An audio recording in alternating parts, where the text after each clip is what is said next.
बहुत समय पहले एक शक्तिशाली राज्य था जिसका नाम था इंद्रगढ़। जहां के राजा विकराल सेन अपनी वीरता और पराक्रम के लिए पूरे आर्यावर्त में प्रसिद्ध थे।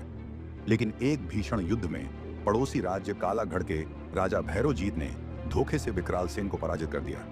राजा विकराल सेन के कई वीर सैनिक उस युद्ध में मारे गए। युद्ध के बाद भी जो सैनिक बच गए वे एक एक कर रहस्यमयी तरीके से खत्म हो रहे थे। हर मरे सैनिक की लाश पर एक अजीब काले त्रिशूल के चिन्ह का निशान होता था। राजा समझ नहीं पा रहे थे कि यह सब अचानक क्यों हो रहा था। लोग कहते थे कि यह किसी देवता का श्राप है, लेकिन राजा को यकीन था कि यह कुछ और है। एक राज पुरोहित ने राजा को सलाह दी कि वे काले जंगलों में रहने वाले तांत्रिक अघोरनाथ के पास जाएं। वही है जो उनकी समस्याओं और प्रश्नों को हल कर सकता है। अपने सवालों का हल जानने के लिए राजा विकराल सेन उस प्राचीन तांत्रिक अघोरनाथ के पास गए। वह जंगल में एक सुनसान गुफा में रहता था। वहां पहुंचकर राजा ने अपनी सारी समस्याओं को तांत्रिक को कह सुनाया।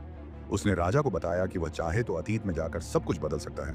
राजा यह सुनकर बहुत चौंक गया, पर अपने राज्य को बचाने के लिए उसने तांत्रिक की बात मान ली। तब वह तांत्रिक राजा से बोला, राजन, मैं तुम्हें काल पत्थर दे रहा हूं जो तुम्हें अतीत में ले जाएगा, लेकिन ध्यान रखना यह पत्थर केवल 2 बार काम करेगा।